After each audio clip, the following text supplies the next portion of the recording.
Boa tarde a todos. Estamos iniciando mais um NCIT, a edição número 13 desse evento. Gostaria, primeiramente, de agradecer a todos que estão aqui presentes, pedir desculpas pelo atraso, que não foi pequeno, mas tivemos algum problema técnico aqui em relação aos computadores e não pudemos entrar no horário previsto. Peço desculpas a todos pelo atraso tão grande. Gostaria de agradecer aos bolsistas, aos orientadores que estão aqui presentes e aos que não estão aqui presentes por esse incansável trabalho de levar os programas adiante. É um trabalho árduo, difícil, mas que precisa ser feito. E a INT precisa mostrar o que se faz aqui dentro, né, para as pessoas lá fora. Eu acho que essa é uma excelente oportunidade para isso, para que as pessoas conheçam a nossa instituição através dos trabalhos que ela realiza. Eu gostaria de apresentar, então, a doutora Isabelle Campos, que vai ser a nossa palestrante. A doutora Isabelle é graduada em Química Industrial pela Universidade de São Francisco, fez mestrado e doutorado em Química Inorgânica pela Universidade Federal de São Carlos, fez um estágio na Universidade de Bolonha, na Itália. Na pós-graduação, ela trabalhou com fotoquímica inorgânica para aplicações em terapia fotodinâmica, antibacteriana e antitumoral. Tem ampla experiência em técnicas espectroscópicas de estado estacionário, resolvidas no tempo, tais como ultravioleta, fluorescência, microscopia de fluorescência e FLIM, com ênfase na determinação de propriedades fotofísicas e fotoquímicas de sistemas supramoleculares.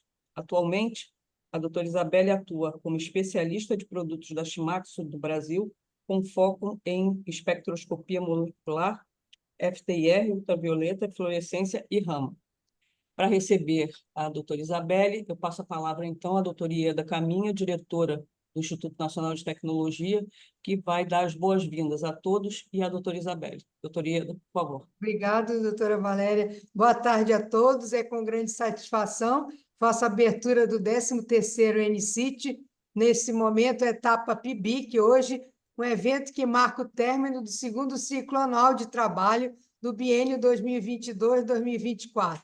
O INT participa do programa PIBIC-PIBIT do CNPq desde 2011 e já capacitou cerca de 170 bolsistas de iniciação científica, né? Faz parte da nossa missão institucional a transferência do conhecimento.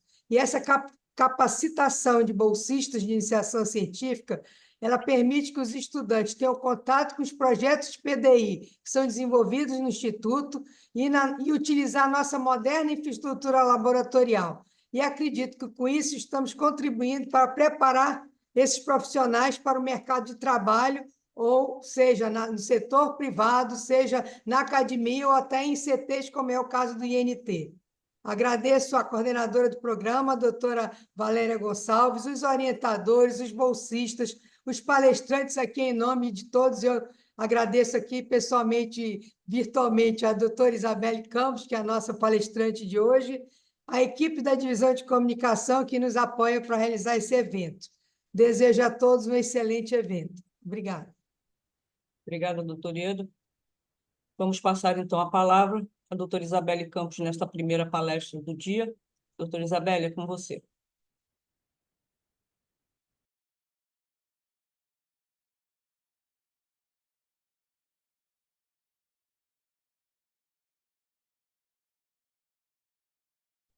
Vocês me escutam e veem minha tela? Sim. Uhum. Então, boa tarde a todos. Eu gostaria de agradecer imensamente ao comitê organizador a oportunidade. Para mim é um imenso prazer poder contribuir com essa discussão, principalmente em contato com alunos de iniciação científica, porque foi onde eu comecei, na verdade, foi onde eu comecei até chegar aqui. Então, para mim é uma grande honra poder participar desse evento. Hoje eu separei para a gente conversar um pouco sobre os desafios e soluções nas análises de microplásticos. Vou começar a minha introdução, né, a minha apresentação, falando um pouco da Shimadzu, para vocês conhecerem, tá bom? A Shimadzu é uma empresa japonesa de engenharia e tecnologia, que fabrica instrumentos de precisão e equipamentos analíticos. Ela foi fundada em 1875 por Genzo Shimatsu, lá em Kyoto, no Japão, onde até hoje é a sede da empresa. Tá bom? Atualmente ela possui um capital de 3,4 bilhões de dólares e com mais de 11 mil colaboradores espalhados ao redor do mundo, com 75 subsidiárias em diversas localizações. Aqui no Brasil, a Shimatsu ela existe há 35 anos. Nós temos uma sede que fica localizada em Barueri. Além disso, mais 5 escritórios que são espalhados em diferentes regiões do Brasil. Lá em Barueri, a gente possui o nosso Customer Solution Center, que é um laboratório, uma infraestrutura de 630 metros quadrados, onde dispõe de diversos equipamentos para dar auxílio, para dar suporte aos nossos clientes, seja na pré-venda ou na pós-venda. Também. A Shimatsu, ela possui como missão contribuir à sociedade através da ciência e tecnologia. Bom, ela possui um portfólio com uma ampla gama de produtos. No Brasil, nós temos a divisão analítica, com equipamentos para análise química e física, como espectrofotômetros, cromatógrafos, microscópios, e instrumentos para medir propriedades físicas e mecânicas de materiais. Além da divisão analítica, aqui no Brasil nós também temos a divisão médica, com equipamentos de diagnóstico médico para imagens e análise clínica.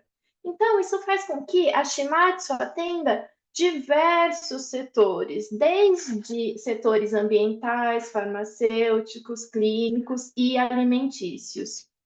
Bom, a minha divisão é a linha de analisadores, tá bom? A linha de analisadores, ela inclui os equipamentos de análise elementares, analisadores térmicos e balanças, espectroscopia molecular, espectrometria de raio-x e emissão óptica, ensaio de materiais, além de analisador de partículas e microscópios. Tá bem? Então, a gente vê que é uma linha bem ampla. A equipe de analisadores, ela é gerenciada pelo Lucas, tá bom? Além do Lucas, nós somos em mais 4 especialistas de produtos, divididos em setores. O Douglas é o nosso especialista responsável pelas máquinas de ensaio e ensaios de EDX. Já a Giselaine Alves, ela é especialista responsável por toda a parte de espectroscopia atômica, que nós chamamos de análise elementares. Eu que cuido da linha de espectroscopia molecular, então eu trabalho tanto, como a professora falou no início, com FTIR, UV-Vis, fluorescência e Raman. E para completar a equipe, nós temos o Marlon, que ele atua tanto nas áreas de espectroscopia atômica quanto a molecular. Bom, vamos começar para entender o que são, né? O que são esses microplásticos? Os plásticos, eles podem ser classificados em 4 categorias com base em seu tamanho. São os macroplásticos, mesoplásticos, microplásticos e o nanoplástico. Os microplásticos são definidos como partículas plásticas sólidas, insolúveis em águas, com dimensões que variam entre 5 e 1 micrômetro, desculpa. Para a gente visualizar o tamanho desse microplástico, nós podemos compará-los com itens do nosso dia a dia, como, por exemplo, um glitter contém o tamanho de um microplástico, o pólen de uma planta e até mesmo células bacterianas são do tamanho de microplásticos menores, como, por exemplo, as células de E. coli. Isso, né, essa comparação nos ajuda a entender o quão pequenos são esses fragmentos.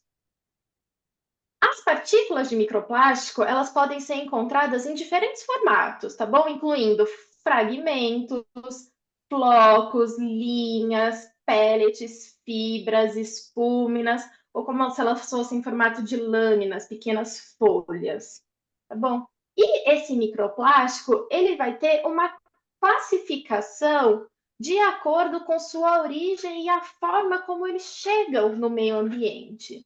Então, eles são divididos em microplásticos primários e secundários, tá bom? Os microplásticos primários são os microplásticos que são intencionalmente fabricados, plásticos fabricados com tamanhos muito pequenos. Onde eles são encontrados? Em microesferas de cosméticos, em tintas e revestimentos e matéria-prima para fabricação de plástico, como os pellets, tá bem? Além disso, nós temos os microplásticos secundários, que são aqueles microplásticos que se formam a partir da degradação de plásticos maiores, que vão se fragmentando ao longo do tempo. Tá bom? Eles podem ter origem de fragmentos de plástico desgastados em embalagens, fibras de roupa sintética, próprio desgaste de pneus no asfalto ao longo do tempo. Alguns fertilizantes também podem se decompor nessas esferas, né, nessas partículas menores, e até mesmo, parece um exemplo muito bobo, mas desgastes de equipamentos esportivos feitos de plástico, como, por exemplo, um gramado sintético, tá bem? Ou uma sola de um sapato ou de tênis, toda essa decomposição, todos esses plásticos que vão se degradando e transformando em partículas menores, eles podem ser classificados como microplásticos. Bom, muito se fala, né, e tem tido cada vez uma demanda maior, uma preocupação maior, e que bom, sobre o impacto ambiental dos microplásticos, que é um impacto muito extenso e complexo. Um dos problemas ambientais, né, um dos impactos ambientais que mais tem se falado é sobre a ingestão por organismos marinhos, tá bom? Porque o microplástico, eles são encontrados em oceanos, rios, lagos, e muitos organismos marinhos, né, como peixes, moluscos, crustáceos, eles podem confundir esses pequenos plásticos com alimentos e ingeri-los. Isso pode levar a diversos problemas de saúde nesses animais. O microplástico, a gente tem que pensar que ele não vai só afetar o meio ambiente, ele também pode entrar na cadeia alimentar. Existe uma estimativa de que até 2050, 99% das aves marinhas terão ingerido microplásticos. Esse dado ressalta para a gente a gravidade do problema e a necessidade urgente de ações para mitigar essa poluição plástica. Também os microplásticos, além desse impacto na cadeia alimentar e nos organismos marinhos, ele também vai ter um impacto ambiental muito mais amplo do que a gente imagina. Um estudo revelou para a gente a presença de pequenos fragmentos até nas nuvens do Monte Fuji do Japão, uma das montanhas que é mais famosa do Japão. Essa descoberta, o que ela vai mostrar para a gente? Que esse microplástico ele não contamina apenas águas e solos, mas eles também podem se dispersar amplamente pela atmosfera, sendo transportado por grandes distâncias. Para ilustrar um pouco a magnitude desse problema, estima-se que hoje, atualmente, haja até 171 trilhões de partículas de microplásticos nos oceanos. Bem? E o microplástico ele se estende também para impactos na saúde humana. Há evidências crescentes de que os humanos são expostos a esse microplástico, principalmente através da ingestão de bebidas e alimentos e também da inalação. Existem alguns estudos que indicam que esses fragmentos podem causar algumas inflamações, alguns estresses oxidativos e afetar alguns órgãos internos. Recentemente foi divulgado um trabalho, um artigo, onde foi encontrado microplástico em placentas, sugerindo que essas partículas podem atravessar essa barreira placentária. Bom, apesar dessas preocupações sobre os efeitos na saúde humana, ainda há necessidade de mais estudos para entender completamente os impactos desse microplástico, né? E para ajudar a desenvolver estratégias, principalmente de proteção, tanto para o meio ambiente quanto para a saúde humana. Bom, na União Europeia já tem implementado diversas medidas para combater essa poluição por microplástico e reduzir o seu impacto ambiental. Entre as principais ações está a criação de regulamentações e proibições que vão limitar o uso desses microplásticos em produtos, principalmente com foco em cosméticos e itens de beleza, itens de cuidado pessoal, tá bom? Porque essas iniciativas, elas visam sempre minimizar a presença desses fragmentos no meio ambiente, além de proteger a saúde pública. Existe um regulamento na União Europeia chamado Regulamento REACH, tá bom? É uma legislação crucial que vai regular a produção e o uso de substâncias químicas em todos os produtos que são comercializados dentro da União Europeia. Em 2023, os microplásticos foram adicionados a essa regulamentação como sendo uma substância restrita. Isso faz... E o que é isso, né? O que significa? Que o uso, a venda de produtos com microplásticos e produtos que contêm microplásticos da União Europeia foi proibida, tá bom? Essa implementação será sendo integrada gradualmente ao longo dos anos, e a gente vê que até 2035, ela começou em 2023 e ela tem uma previsão de ser finalizada em 2035.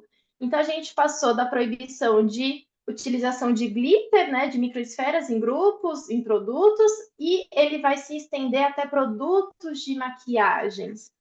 Bom, e o que vai acontecer? Então, as empresas elas precisarão demonstrar conformidade e testar todos os seus produtos para garantir a ausência de microplásticos. Só assim elas vão poder vender esses produtos dentro da União Europeia. Ainda no Brasil, a gente não tem uma regulamentação específica para microplásticos. Acredito que ela está em desenvolvimento, mas também é um caminho que a gente precisa, acho que já até passou da hora da gente começar a olhar, né, a levar, a criar políticas públicas para a gente desenvolver legislação, porque já é um problema que a gente já lida com efeitos dele. Bom, quando a gente pensa, então, né, na análise de microplástico, é crucial que a gente avalie diversas características dessas amostras. Para quê? Para entender tanto sua origem quanto seus impactos. Tá bom? Quando a gente vai fazer uma análise química para conhecer o microplástico, tem algumas características que nós precisamos determinar. A primeira delas é o tamanho e a forma, né, desse microplástico, o tipo de polímero que compõe o microplástico, em segundo, o tamanho e a forma, a morfologia, a quantidade de partículas e também se há presença de aditivos nesses polímeros. Tudo isso para a gente identificar a origem, tá bom? Tentar compreender esse microplástico. Bom, existe a ISO 24187, ela é a primeira norma internacional que estabelece as diretrizes para análise de microplásticos. Tá bom? Ela vai falar para a gente o que essa ISO vai dar para a gente.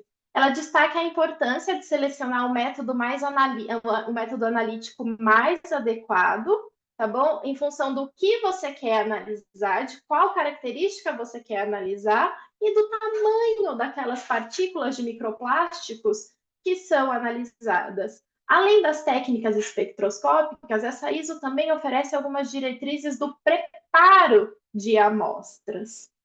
Bom, a Shimatsu, ela oferece um portfólio abrangente de equipamentos analíticos para a análise de microplásticos, cobrindo desde o preparo de amostras até técnicas mais avançadas para analisar características específicas. E hoje a gente vai conversar um pouco sobre essas técnicas. Quais são as técnicas e quais são esses equipamentos? Tá bem? Quando a gente pensa no processo de monitoramento do microplástico, o primeiro passo para a análise é a coleta da amostragem. Tá bem? Atualmente, Um exemplo, né, vou usar o exemplo mais comum da coleta de amostras, é a coleta de microplástico de águas de oceanos e rios, tá bom?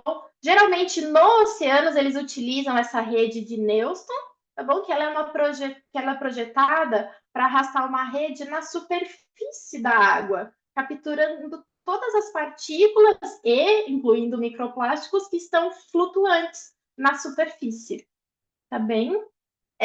Após a coleta, a gente precisa que essas amostras passem por um tratamento, porque as amostras ambientais frequentemente contêm uma mistura muito grande de materiais orgânicos, como folhas, algas, e materiais inorgânicos, como a areia e a argila.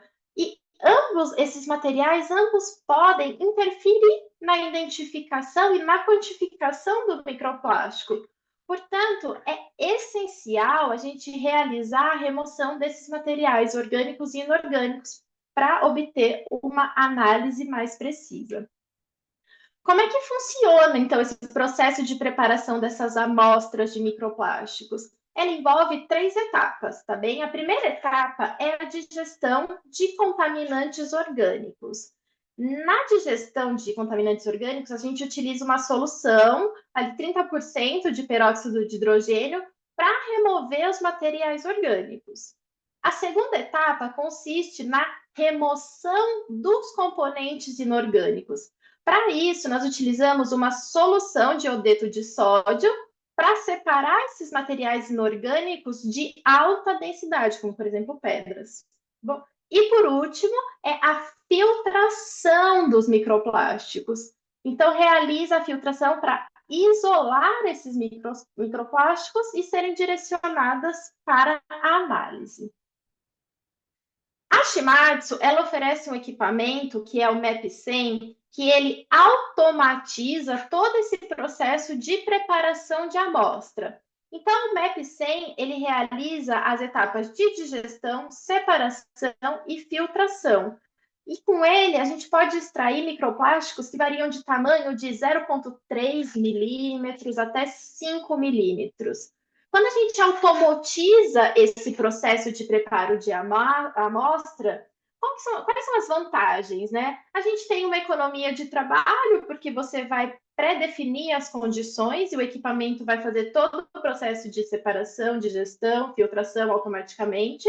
A gente tem tempo de economia do trabalho e a gente tem uma maior consistência dos resultados, porque você vai ter um maior controle dos parâmetros que estão envolvidos nesse processo.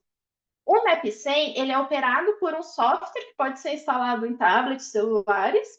Ele é um software muito simples que a gente permite configurar o processo de preparação todo automatizado, monitorar todo esse progresso de cada etapa e verificar quanto tempo é o tempo estimado para a conclusão dessa separação. Bom, então, após a separação, a última etapa é a análise, tá bom? A análise de microplástico exige a escolha da técnica mais adequada. Bom, a seleção dessa técnica, ela vai depender de vários fatores, como o tipo de informação, o que você quer ver, e o tamanho, e principalmente o tamanho das partículas, tá bem? Vamos começar com a análise de partículas maiores. A análise de partículas maiores, de acordo com as soluções Shimadzu, para a gente analisar partículas acima de 200 micrômetros, a técnica analítica mais recomendada é a técnica de FTIR com ATR. O que é isso? A espectroscopia de infravermelho por transformada de Fourier com o acessório ATR de reflexão única. Bom, a espectroscopia de FTIR ela é uma técnica analítica eficaz para análise qualitativa de microplástico. Então, ela vai fornecer para a gente informações detalhadas sobre as ligações químicas e a estrutura molecular desses polímeros do microplásticos. Bom, essa técnica é fundamental, então, para a gente identificar os tipos de microplásticos e compreender as propriedades químicas desses microplásticos. O ATR é um acessório, é uma técnica de reflexão total atenuada, tá bom? Geralmente, a análise de microplásticos por FTIR utiliza essa técnica de ATR, principalmente porque ela não envolve o preparo de amostra. Após a digestão, separação e filtração, esse microplástico ele pode ser colocado diretamente em contato com esse acessório de ATR. Ele é acoplado ao compartimento de amostra do espectrofotômetro e a radiação infravermelha interage com as superfícies desses materiais. A radiação infravermelha que é refletida pela superfície desses materiais vai ser detectada. E então, a gente vai ter o espectro de infravermelho daquele material. A Shimadzu recomenda para análise de microplásticos 2 modelos de FTIR, tá bom? É a nossa IR Spirit e o IR Cross. Todos os equipamentos trabalham na região do infravermelho médio. O IR Cross, o IR Spirit a gente chama de nosso equipamento de entrada e o IR Cross é o equipamento mais sensível. Ele tem uma maior relação sinal-ruído e uma melhor resolução espectral. Mas, Isabelle, quais tipos de amostra a gente pode analisar com o FTIR e o ATR? Ele é recomendado para microplásticos visíveis com tamanhos maiores que 300 micrômetros. A gente pode analisar sólidos em diferentes formatos, pode ser fibras, filmes, espumas, microesferas e pellets. Bem, o FTIR, então, como eu falei no início, ele é utilizado para análise qualitativa, tá bom? Para a gente descobrir qual é o tipo de polímero. Aqui a gente tem uma nota de aplicação de microplásticos que foram coletados na ilha de Okinawa, no Japão, tá bom? E após todo o processo de digestão, separação, houve separação desses dois microplásticos, um com um tamanho de 685 micrômetros e o outro de 2.199 micrômetros. Quando ele analisou o primeiro plástico, né, o primeiro plástico separado por FTIR, ele identificou que o polímero analisado, o espectro analisado, era semelhante ao espectro de um polipropileno irradiado com uma luz UV de 25 horas, né? Então, ou seja, ele foi similar ao espectro polipropileno que teve alguma degradação pela radiação UV. Já o segundo microplástico, ele foi semelhante a um polietileno que também sofreu degradação por UV visível, provavelmente pela exposição ao meio ambiente, tá bem? A Shimadzu, ela possui um pacote que a gente chama um pacote de analisador de plástico, tá bom? Esse pacote, ele inclui um espectrofotômetro, FTIR e R-Spirit, acoplado ao acessório de ATR com cristal de diamante, incluindo bibliotecas direcionadas para análise de plásticos, além de um pacote de métodos, funções macros, todas direcionadas para análise de plástico. Vamos entender mais ou menos um pouco o que são essas bibliotecas. Quando um polímero ele entra em contato com a radiação UV, né, com a luz solar, com altas temperaturas,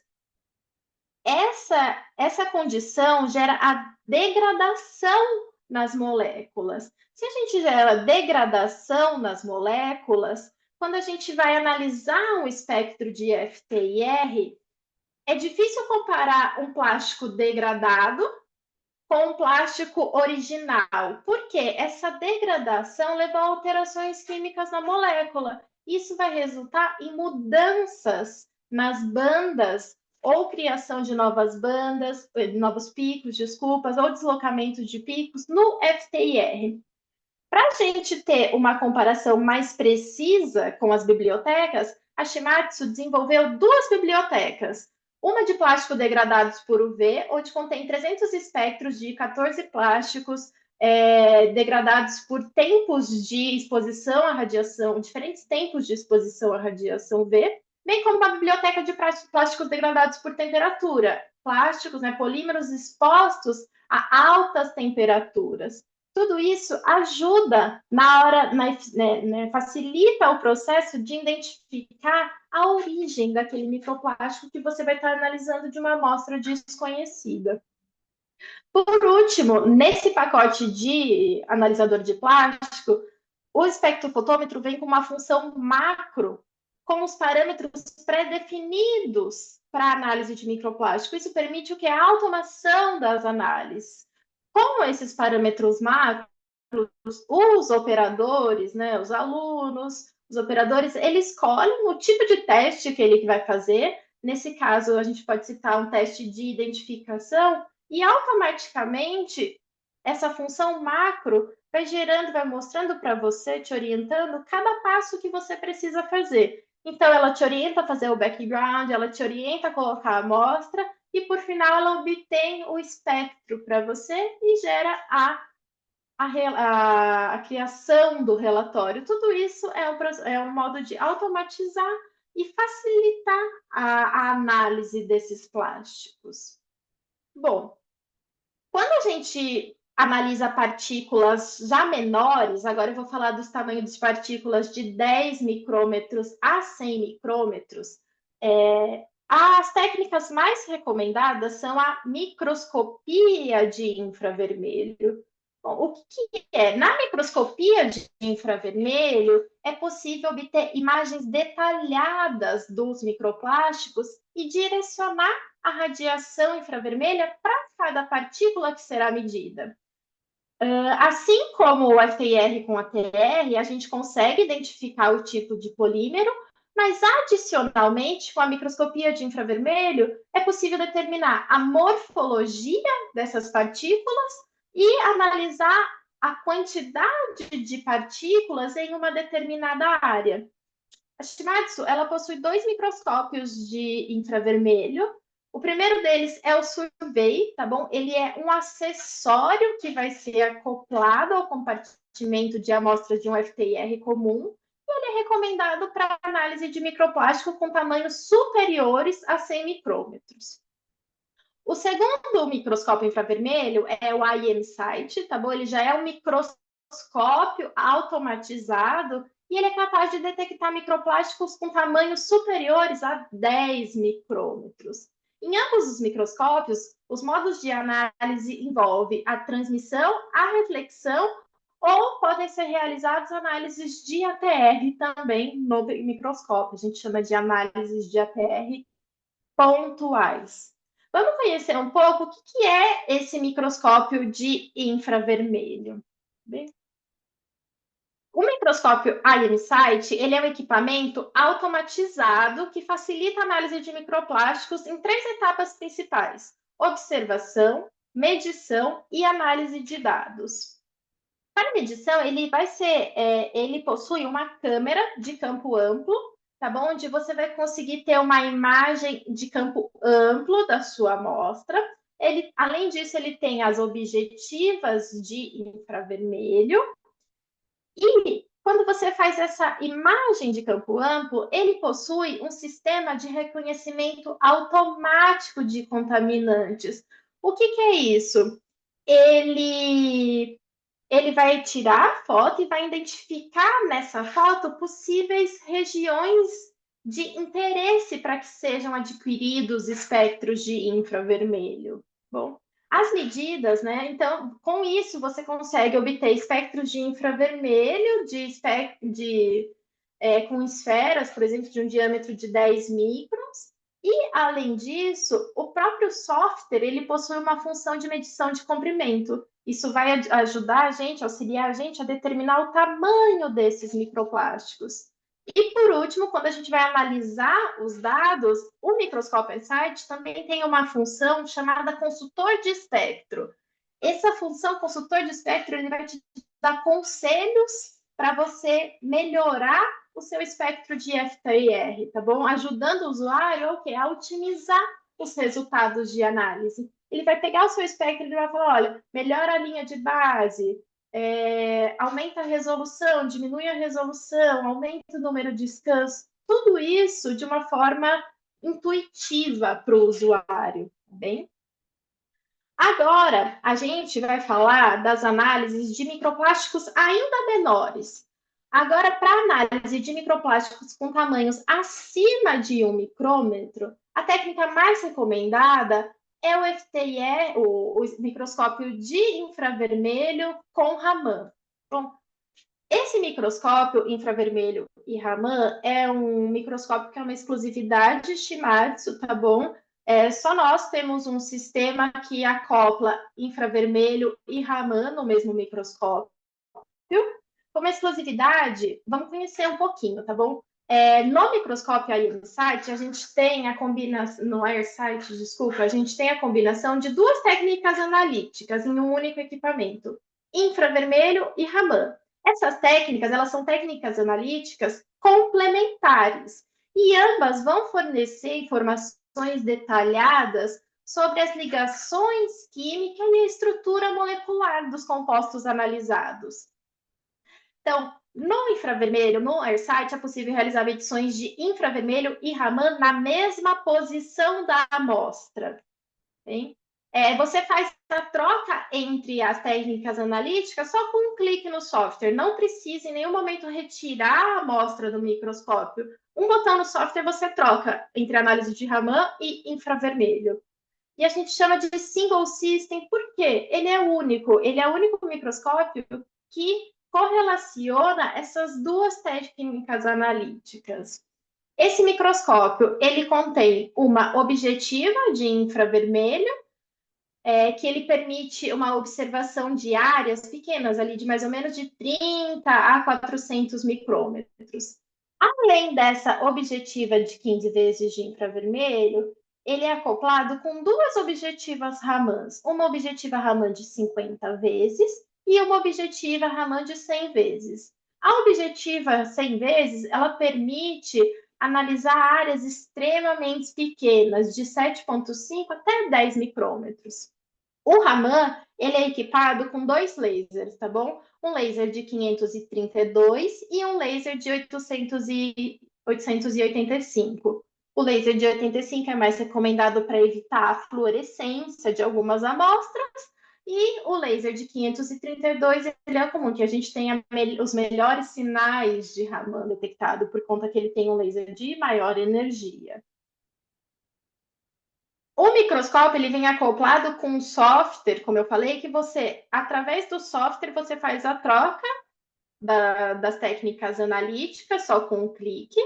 É um único software para operar as duas técnicas, e nesse mesmo software a gente consegue fazer toda a manipulação dos dados. Então, aqui você consegue fazer toda a correção de linha de base, todas as manipulações do seu dado, além de procurar fazer a busca com espectros de bibliotecas padrões, além de criar sua própria biblioteca com os padrões.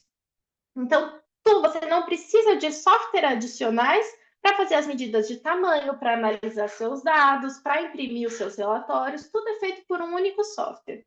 Mas, Isabelle, como que esse microscópio pode ajudar a gente nas análises de microplásticos? Bom, ele oferece, em primeiro lugar, informações sobre uma análise qualitativa, tá bom? Então, aqui a gente tem uma nota de aplicação, um exemplo, com as imagens de microplásticos que foram filtrados em filtros de PTFE.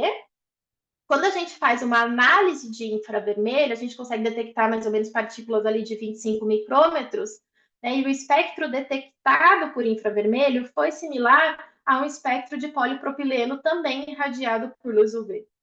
Já para partículas menores, a gente vê numa escala de 5 micrômetros, elas são detectáveis pelo Raman. A gente pode ter dificuldade para detectar por infravermelho, então a gente utiliza a técnica de Raman. Então, aqui a gente detectou 2 microplásticos, tá bom? Um polietileno e um poliestireno. A gente vê que o tamanho são partículas bem pequenas. Além disso, o microscópio também é uma ferramenta para a gente determinar o comprimento, o tamanho. Então, ele tem dentro do próprio software funções para você determinar o tamanho desses microplásticos, seja tanto por uma imagem obtida por Raman, quanto uma imagem obtida por infravermelho. Além disso, também esse software a função Raman tem uma capacidade que é a determinação de profundidade. O que isso vai permitir? Vai permitir a gente fazer análise de camadas na direção do eixo Z. Então, se você tem microplásticos que têm diferentes camadas ou de aditivos e você precisa determinar a composição de cada camada, o Raman ele pode ser uma ferramenta que auxilia nessa determinação. E como eu falei, análise de profundidade e, além disso, tem também análise de multicamadas em filme. Então, a gente consegue determinar o tamanho dessas camadas.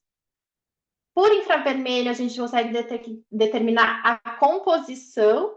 E por Raman, a composição de camadas extremamente pequenas. Então, a gente viu aqui que por infravermelho ele detectou que uma camada tinha uma composição de nylon, a segunda de polietileno. Já por Raman, a gente detectou a composição dessas camadas bem finas, na espessura ali de 28 e 27 micrômetros. E por Raman, a gente detectou que, além do nylon e do polietileno, essas camadas também continham PET e óxido de titânio. Deu trava-língua. Bom, além disso, esse microscópio tem uma função que, para mim, eu acho que é uma das funções mais legais desse microscópio, que é o Mapping Program. Que esse Mapping Program ele vai fazer uma imagem química da sua amostra. O que é isso? Ele faz um mapeamento, ele automatiza o mapeamento da sua amostra. Então, você faz uma foto, seleciona uma área e ele vai capturar espectros de Raman e de infravermelho em cada área que você determinou. Após essa captura, ele gera essas imagens químicas que vão mostrar para a gente a distribuição dessas componentes nas amostras. Então, quanto maior, quanto vermelho, na coloração vermelha, a gente tem uma maior concentração de um determinado componente, e azul uma menor distribuição desses componentes. Como que eles fazem isso? Tudo baseado na área ou na altura de um pico específico relacionado a um estiramento específico, a uma vibração específica. E para finalizar, saindo agora um pouco da microscopia, mas ainda mantendo na técnica de FTIR, a Shimadzu desenvolveu um software que chama EDX-IR Análises. O que é isso? Esse software ele integra os dados obtidos por FTIR e os dados obtidos por fluorescência de raio-x por dispersão de energia, ou seja, pelo EDX. Então, ele vai pegar os dados de EDX, que a gente chama de dados elementares, uma análise inorgânica, uma análise dos metais, presentes em solução, e vai relacionar com os dados orgânicos obtidos por FTIR. Então, ele vai criar como se fosse uma biblioteca correlacionando os dados de uma mesma amostra, os dados de EDX obtidos de uma amostra, da composição inorgânica, com os dados de FTIR obtidos dessa amostra. Quando isso é útil? Para a gente analisar se algum microplástico teve alguma contaminação com algum metal pesado, tá bom? Se está tendo alguma degradação. Tudo isso, então você consegue juntar também duas técnicas analíticas e criar uma biblioteca, um banco de dados para uma análise ainda mais ampla de microplásticos. Bom, pessoal, eu quero agradecer, tá bom, novamente a todo o comitê organizador. Estou aberta a perguntas, aqui está meu e-mail. Todos esses equipamentos vocês encontram uma melhor descrição no site da Shimadzu. Se vocês tiverem alguma dúvida, fiquem à vontade para me perguntar. Bom, agradeço novamente a todos. Obrigado, doutora Isabelle, pela sua palestra. É um assunto muito instigante, que começa a aparecer agora com muita frequência em vários lugares, em mídia, em outros lugares, mesmo nas publicações científicas, e a gente fica pensando aonde não tem microplástico. Exatamente, aonde não tem. Não tem, porque aonde tem, a gente já imagina, em quase todos os lugares, em quase todos os ambientes, sejam eles Exato. Vivos, não vivos. É impressionante como esse material ele vai se espalhar ao longo de toda a cadeia, né, vivente do planeta, né? Nos lugares E, habitáveis e não habitáveis, né? sim, Porque a gente é vê detecção em verdade. ilhas É, isoladas, na Sibéria, encontrar no meio vários do lugares. Pacífico, Pois é. exatamente. Então, assim, é uma coisa preocupante, né, da gente pensar que isso pode gerar muitos problemas de saúde, muitos problemas de várias ordens, né? Sim. Não é simples. Eu queria te fazer uma pergunta em relação àquela questão que você colocou, da comunidade europeia, né? Das exigências que a comunidade europeia começou elas, né? A comunidade começou a olhar para isso de uma forma mais, uma lupa, né? Para que Sim. isso tome uma proporção teoricamente menor do que ela já tem, né? Mas assim, isso não sei até onde vai se poder, né? Limitar, né, o espalhamento de microplástico, mas de qualquer forma você falou que dentro desses anos, né, essas etapas terão que ser cumpridas, né? E eu fico pensando em relação aos países que querem exportar para a comunidade europeia, como por exemplo o Brasil, né? Uhum. Se ele quiser exportar seus produtos, ele vai ter que se adequar a essas exigências ao longo do tempo, né? E você, na sua experiência, né, trabalhando com esses equipamentos, você tem visto as pessoas realmente se preocuparem em desenvolver avaliações que possam dar conta dessas exigências? Ou você acha que isso ainda está muito longe do Brasil, em termos de prestar atenção nisso como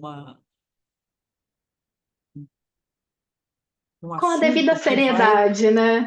e um assunto É. que vai estar né, na mesa, quer o Brasil queira ou não, né? Então, assim, quem quiser vender para fora vai ter que atender essas necessidades. Do mesmo jeito que Olha, atende hoje a professor. 17.025, né? Então, Exatamente. O que eu assim, tenho visto, né, o que tem chego para a gente dentro da Shimatsu, são realmente esse caso que você pontuou. Empresas e laboratórios que fabricam produtos que são exportados, tá bom, para a União Europeia. Para o Brasil, para as indústrias, né, brasileiras, para o comércio uhum, local, a gente começou a ter um pequeno interesse agora de laboratórios de prestação de serviço, mas eu acredito que por conta da falta da legislação específica para microplásticos, ainda não é entendi, um problema que as pessoas estão se preocupando, né? Porque entendi. a partir do momento que tem uma legislação, a gente sabe que aí sim vai ter uma É, movimentação, né? é, Mas por enquanto ainda é tudo muito exploratório, muito inicial. A gente não, entendi. aqui no Brasil, a gente vê essa preocupação crescente com empresas que exportam, mas para aqui Uhum, dentro ainda é muito baixa a procura. A gente vê muita pesquisa. Então a sim, gente vê muitas universidades, muitos uhum, institutos relacionados, né, com a poluição do meio ambiente, uma crescente procura, mas indústrias é uma ou outra que assim pode começar a pensar. Depois dessas regulamentações, eles deram uma olhada, mas como ainda não é exigido aqui para o Brasil, sempre está ficando, né? é, Para depois. é, sempre, né? Né? É, eu acho que a gente tem algumas questões aqui, a gente infelizmente não vai poder atender a todos. É, eu acho que alguém fez. Luana, você tem aí no chat o controle das questões que foram levantadas?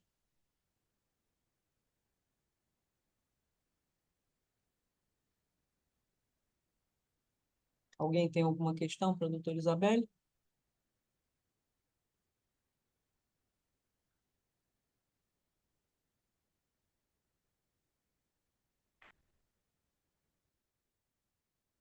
Bom, eu não estou conseguindo acessar aqui e eu não estou vendo nenhuma questão. De qualquer forma, eu acho que esse é um assunto assim, muito, né, para quem trabalha principalmente na área de polímeros ou na área de materiais, é um assunto muito instigante. E eu acho que a gente ainda vai conversar em algum outro momento sobre essa questão, e eu já te convido de antemão para fazer parte dessa conversa em algum momento futuro. Eu te agradeço muitíssimo, Isabelle, pela Claro, claro, sua estou à disposição. disponibilidade, né, pela sua eh, presteza em responder ao nosso convite, tendo em vista que o Lucas não pôde nos atender, né, por uma questão de trabalho, e você foi muito rápida em nos atender. Muito obrigada pela sua participação, viu? Que Muito obrigada. agradeço. Bom, nós vamos passar então à nossa segunda palestra do dia, convidando o doutor Geraldo André Schuller. Schuller, é assim? É Turler. Fontoura, para falar conosco, para conversar com os nossos bolsistas sobre um assunto que também é um assunto muito relevante nos dias de hoje. E eu vou aqui apresentar o doutor Geraldo para que a gente possa introduzi-lo na palestra.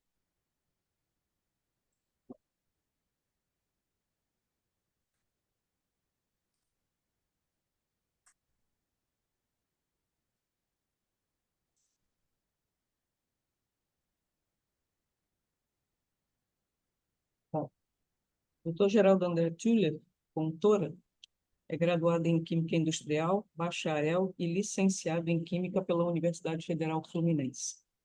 Fez mestrado e doutorado em Engenharia de Produção pela COP, na UFRJ. Atualmente, é professor associado do Departamento de Engenharia Agrícola e Meio Ambiente da Escola de Engenharia da Universidade Federal Fluminense. Trabalhou por mais de 34 anos na Bayer SA, unidade Belford Roxo, na área de gestão ambiental, e tendo sido seu último cargo de gerente de saúde, segurança e meio ambiente.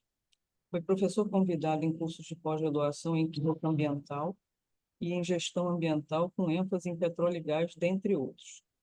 Executa atividades no Conselho de Meio Ambiente da Firjan e na Comissão de Meio Ambiente do SICIRJ, Sindicato das Indústrias Químicas do Rio de Janeiro. Na Bayer, na Bayer também foi um dos coordenadores do Comitê de Inclusão e Diversidade da companhia por 5 anos. Com a palavra, com muito prazer em recebê-lo, doutor Geraldo Fontoura. E Valéria, muito obrigado, tá? Doutora Valéria, queria agradecer muito o seu convite, do INT também, para estar aqui com vocês nessa tarde, né? Eu acho tão importante aí uma semana, né, enquanto está a iniciação científica, tecnológica, inovação, assim como vocês vão estar tendo essa semana. É um prazer muito grande estar aqui. Queria parabenizar a doutora Isabelle também pela apresentação anterior. Eu assisti o finalzinho e fiquei assim, entusiasmado com as inovações, né, e com as tendências aí nesse tema tão relevante. Mas queria falar para vocês que a minha apresentação, quer dizer, o tema, né, a conversa que a gente vai bater agora vai ser de um tema assim aparentemente bem distante, vai ser um tema técnico, né? E agradeço a apresentação que a Valéria fez, o meu resumo profissional na Bayer e na UF, mas eu quero focar, com base nesse convite, na experiência que eu tive em relação ao contato com as pessoas, no meu trabalho lá na Bayer, lá em Belford Roxo, né? Eu comecei lá como estagiário, fui a trainee, trabalhei em laboratório, trabalhei muito nas áreas técnicas, com grande ênfase na parte ambiental, lá desde 1988, quando quase não se falava em meio ambiente no Brasil. Mas no final da minha carreira, nos últimos anos, né, quando eu assumi a área de saúde, segurança e meio ambiente, eu tive 2 oportunidades de lidar mais com pessoas, né? Isso acaba sendo uma tendência na carreira profissional da gente, somente nas empresas, né? Onde o viés não é tão científico, mas gerencial, é a gente poder lidar com pessoas. A gente acaba assumindo posições de liderança e acabamos lidando com a ênfase muito grande do trabalho é lidar com pessoas. E aí surge um grande desafio e a gente tem necessidade de se preparar para isso. E é um pouco disso que eu vou tentar trazer para vocês, mais para trazer perguntas e questões do que trazer respostas, né? Mas para a gente pensar um pouquinho a esse respeito. Pois não. Pode falar, Valéria, por gentileza. Gostaria só que você aumentasse um pouquinho o volume do seu microfone, se for possível. Abaixo? Tá bem baixinho. Tá bom, deixa eu só consigo aqui. Ver se vai melhorar. Melhorou? Eu vou falar um pouco mais alto também. Tá melhor? Melhorou um pouquinho. Tá bom. Então, como eu estava dizendo, eu vou tentar fazer essa abordagem, né? E espero que valha a pena para vocês. Eu espero que vocês consigam aproveitar esse bate-papo, que vai ser muito mais um bate-papo. Para começar, eu queria transportar todos nós por uma aeronave, um avião, como se nós estivéssemos no avião, preparados para decolar, recebendo as instruções dos comissários de bordo, das aeromoças, dos comissários de bordo, e aquela mensagem que eles passam, né, quando a gente está ali ainda se ambientando na aeronave e falando de emergência, que quando naquele momento em que a máscara cair numa situação de emergência, que a primeira coisa que a gente tem que fazer é colocar a máscara em nós mesmos e depois colocar ou ajudar a pessoa do lado a colocar, ou se for o caso de uma criança, né? Então, esse ponto que tem um lado muito prático e objetivo numa aeronave, né, que é para prevenir uma questão de um acidente, eu vou trazer para a nossa vida, real, para a vida que a gente vive, né? Que é o fato da gente sempre precisar cuidar primeiro da gente, cuidar bem da gente, para que a gente possa também cuidar bem do outro. E passando por essa minha carreira lá na Baia, né, o que eu percebi nesse período, que no final da minha carreira eu tive duas oportunidades para colocar isso bastante em prática. Duas oportunidades bastante distintas, mas que elas acabam tendo uma interseção muito grande. A primeira delas foi a pandemia, né? Eu saí da Bayer, terminei meu percurso profissional na Bayer em 2022. Então, 2020, né, foi o início da pandemia, o ápice da pandemia. Eu já era responsável pela área de saúde e a gente se debateu, né, ficou de frente de uma situação bastante desafiadora e dramática, que foi a pandemia, né? Então, a gente estava numa fábrica, fabricando produtos para a agricultura, que na época foi considerado uma atividade essencial. A fábrica não parou nenhum dia, funcionou durante todo o período da pandemia, desde os primeiros dias. Os cenários eram os mais temerosos possíveis, né, com risco até de fechar completamente as atividades, dependendo da evolução da pandemia, porque naquele momento ninguém sabia. E a gente teve que lidar com isso, né? A gente teve que lidar com essa situação. Qual o desafio daquele momento? Primeiro, manter a fábrica produzindo, já que a gente tinha que continuar produzindo os produtos para serem usados na agricultura, já que as pessoas iam continuar se alimentando durante a pandemia, mas também proteger as pessoas, né? A gente tinha uma meta muito importante de não ter contágio interno, né, e poder promover um ambiente em que as pessoas pudessem trabalhar sem risco de contaminação, ou com risco reduzido de contaminação. Isso no momento a gente não tinha nem máscara, a gente não sabia nem como se proteger. E aí que eu volto à questão do avião, né? Nesse momento, tinha uma equipe de médicos, né, e pessoas ligadas nessa questão. A primeira coisa a fazer era como a gente lidar com as nossas próprias dúvidas, com os nossos próprios questionamentos, com nossas próprias ansiedades em relação à família, em relação a si mesmo, né, a ter que ir para um local, trabalhar com outras pessoas, sem uma proteção ainda tão estruturada, né, porque no início a gente não sabia muito bem como ia fazer. Então, o primeiro passo foi isso, né, tentar manter a calma, tentar pensar como se proteger, como cuidar de si para manter uma calma aparente, para passar tranquilidade e confiança para as pessoas, já que eu era o porta-voz no site de todos os parâmetros de saúde, né, todas as informações de saúde que a gente ia adotar, e também com relação ao desdobramento, né, se a fábrica fechava, se não fechava, se alguém deveria ser dispensado ou não deveria ser dispensado. Então, o primeiro ponto, cuidar de si, né, tentar manter essa postura, né, de poder pensar como você vai segurar o seu lado.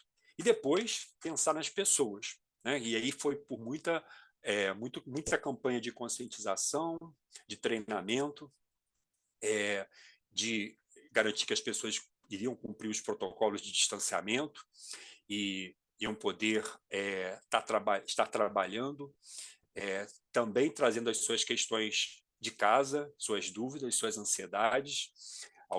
Naquele momento já começaram a surgir as primeiras questões de saúde mental, né? As primeiras pessoas com questões mentais, porque muitos não iam para a planta, muitos começaram a trabalhar abruptamente em home office, né, porque só ficava na planta quem estava literalmente ligado às questões produtivas.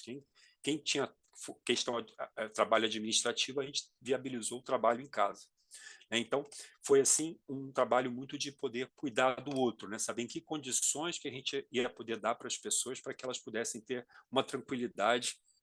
E como profissional de HSE, tive que trabalhar muito conscientização, treinamento, palestra e corpo a corpo com as equipes para que a gente pudesse passar por aquele percurso, né? Por aquele período de dificuldade. E a gente teve bastante êxito, a planta funcionou direto, sem nenhum dia de interrupção, com vários problemas, né? Nós tivemos várias pessoas que tiveram doença, a gente tinha um protocolo muito rigoroso, que as pessoas tinham que, se alguém tivesse com gripe, espirrando, não ia para a planta, então tinha que ter um sistema de revezamento. A gente tinha reuniões diárias com a diretoria para poder ver como que a gente ia cuidar. O médico da empresa passava uma lista de todas as pessoas que estavam quantas pessoas estavam com o vírus, se tinha alguém internado, e em alguns momentos a gente tinha que mandar todo mundo para casa se uma pessoa tivesse com algum sintoma e tivesse ido à fábrica, a gente acompanhar essas pessoas. Então, assim, foi um momento de bastante tensão, né, com protocolos que foram sendo construídos ao longo do tempo, com a evolução da pandemia, mas ficou muito nítido para mim daquele momento como era importante o autocontrole, o autocuidado, para a partir daí poder, com a equipe, né, proporcionar também o cuidado das outras pessoas, de tal forma que a gente conseguisse administrar aquela situação que no início parecia inadministrável, né? A gente tinha uma visão de mundo naquele primeiro momento, logo no início, né, quando não tinha nem máscara de pano ainda, como que a gente ia fazer para as pessoas poderem viver naquele período, né? Então foi realmente um momento bastante desafiador e onde ficou bastante nítido essa relação, cuidar de si e cuidar do outro. Bem, esse talvez seja o exemplo mais dramático, né? O outro exemplo que eu trago para vocês, que aí para mim foi a cereja do bolo da minha carreira lá na empresa, que também tem a ver com cuidar de si e cuidar do outro, foi um estabelecimento, antes da pandemia, lá pelos anos de 2018, de um comitê de inclusão e diversidade. Né? Hoje em dia, esse tema já está aí muito divulgado, né, e faz parte dos valores das empresas, inclusive na própria Bayer, mas lá nos idos de 2018, 2019, basicamente 2018, 2019, a gente começou a estruturar um núcleo de inclusão e diversidade lá no nosso site. Né? E aí eu vou voltar ao tema de cuidar de si e cuidar do outro. Né? Cuidar de si para cuidar bem do outro. Naquele momento, a gente nem sabia direito o que seria um comitê de inclusão e diversidade, aonde isso poderia dar, como que a gente ia poder tratar desses assuntos. Mas havia um grupo de pessoas bastante motivadas pessoalmente em relação a esse tema. Eram praticamente pessoas voluntárias que trabalhavam nessas ações paralelamente às suas ações de trabalho usuais, da rotina profissional, e que estavam empenhadas em poder tornar o ambiente da empresa um ambiente mais inclusivo. É um ambiente onde as pessoas pudessem ser como elas são, né? Um ambiente onde elas pudessem sentir a vontade para estarem nesse ambiente de trabalho. E foi um trabalho bastante gratificante, bastante que hoje em dia, olhando para trás, nós conseguimos ver os avanços que nós tivemos lá, né? E basicamente houve avanços na esfera pessoal e na esfera coletiva, do grupo. Né? Então, como que isso funcionou? Como que era um comitê? Como que a gente se estruturava lá? Aí tinha um grupo de pessoas que passaram a pensar em ações concretas para promover a inclusão e diversidade no site. Então, nós escolhemos alguns temas a serem trabalhados no nosso site, e aí vale a pena esclarecer que o nosso site, lá em Belford Roxo, já tem mais de 60 anos, então é um site bastante antigo, com uma estrutura de fabril, né, uma fábrica, e a gente imaginava os desafios que nós teríamos, né, para implementar esse ambiente de inclusão e diversidade. No primeiro momento, algumas pessoas achavam até que não tinha necessidade de abordar esse tema, porque, numa visão assim, pouco empática, a gente achava que estava tudo muito bom, estava tudo muito bem. Mas foi só a gente começar a debater os temas que a gente viu como a gente poderia ter avanços, né, no ambiente de trabalho. E como a gente podia pensar em cuidar das pessoas e cuidar de nós mesmos. E aí o grupo escolheu 6 temas, 6 assuntos principais, ou melhor, 5 temas, 5 assuntos principais a serem tratados, né, que a gente ia abordar, que seriam temas relativos a questões de gênero, né, para promover a equidade de gênero no nosso site, aumentar o espaço para a participação feminina. Tínhamos a questão da etnia, né, como a gente tratava as questões de racismo e racismo estrutural no nosso site. Tivemos o tema das gerações, que a gente tentou aproximar jovens de pessoas que tinham uma maturidade e muito tempo de empresa. E tivemos temas relacionados aos PCDs, as pessoas com deficiência, e também temas relacionados com a questão LGBTQIAPN+. Então, esses foram 5 temas que a gente resolveu trabalhar, sabendo que poderiam ainda haver outros temas, né, como questões de religião, que até surgiram alguns aspectos pontuais, mas os 5 pontos focais eram esses. E foi muito interessante, e aí eu posso trazer essa abordagem do cuidado, né, e da motivação pessoal, onde as pessoas começaram a participar do comitê. Elas tinham motivações pessoais, cada uma delas se voluntariou para participar do comitê, e por ter alguma interface com algum tema, ou por se identificar com algum tema, ou por sofrer algum tipo de preconceito e querer mudar a situação da empresa. E foi muito interessante que, no início, cada pessoa tinha uma motivação praticamente pessoal, né? E a gente foi tateando e construindo um ambiente que esses temas pudessem permear as relações na empresa. E voltando àquela questão do cuidado consigo, né, e cuidar bem de si para cuidar bem do outro,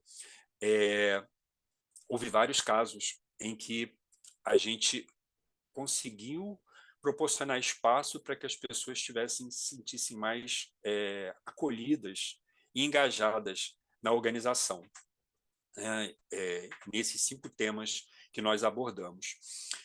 Isso passou por muito de repertório, muita palestra de conscientização para falar sobre esses temas, muitos exercícios para discutir os nossos viés inconscientes, né, aqueles preconceitos que nós trazemos conosco e que a gente às vezes nem percebe, né? A gente pôde falar um pouco de empatia, a gente tentou ter um olhar para as minorias, para os grupos minorizados, e tentamos pensar como que a gente poderia avançar. No início parecia bastante difícil, parecia uma missão bastante difícil, né? O perfil da empresa, por ser uma fábrica, era basicamente talvez 80% de homens e 20% de mulheres.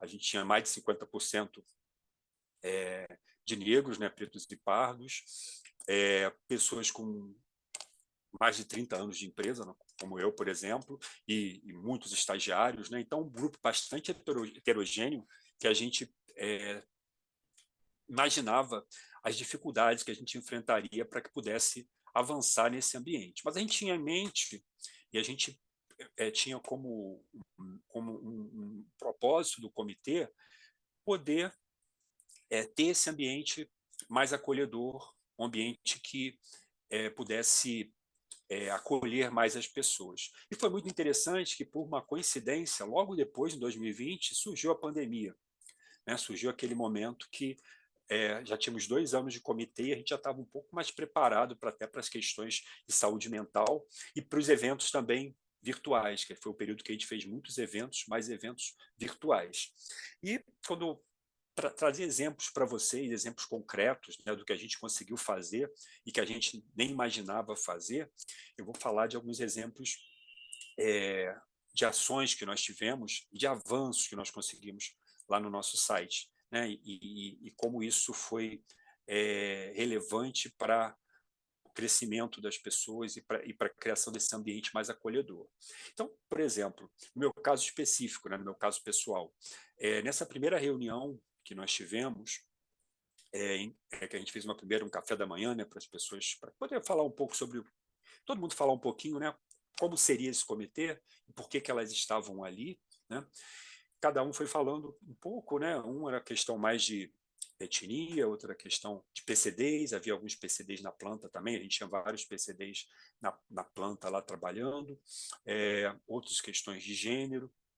E chegou um dado momento que eu estava incumbido, né, como eu era gerente de HSC, estava incumbido para ser o coordenador desse comitê, né?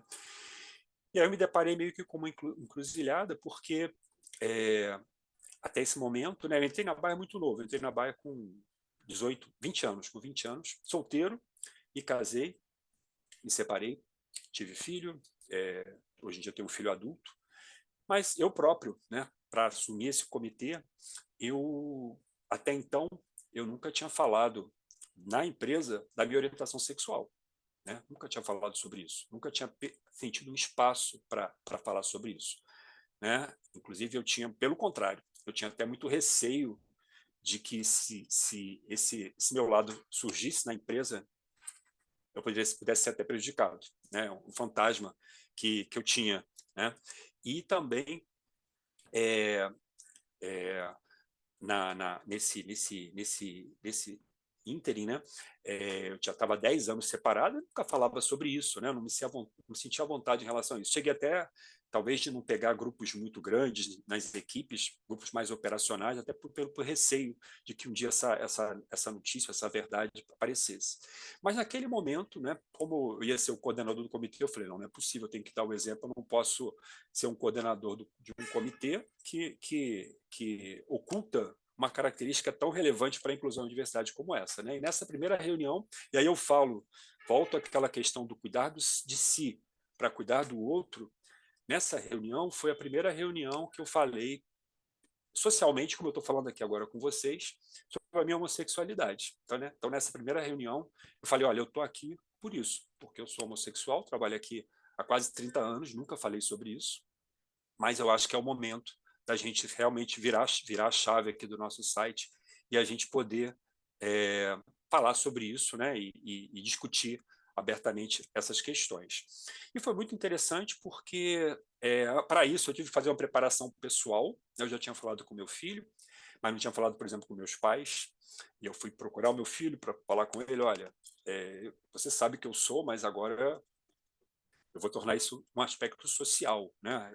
E talvez para muitas pessoas mais jovens isso não tem uma relevância tão grande, mas para as pessoas da minha geração isso tem um certo agravante, né? Um certo aspecto mais delicado. E eu falei com ele, depois eu falei com meus pais, e nessa primeira reunião eu fui capaz de ter a coragem, né, de falar sobre isso. E foi uma coisa assim, foi uma mudança de nível nas relações internas com as pessoas e na minha própria vida, né? E naquele momento, cuidando de mim, ou seja, trazendo essa verdade para a discussão, eu me senti empoderado até e com condições de poder ter uma certa habilidade, né, ou talvez uma certa capacidade de também desenvolver empatia e pensar em outras pessoas que estavam passando por outras circunstâncias e que também deveriam ser ouvidas e poderem se expressar, né? E eu falo para vocês, até então, eu reconheço que eu vivi durante quase 30 anos com toda os privilégios, né, de um homem branco heterossexual na empresa.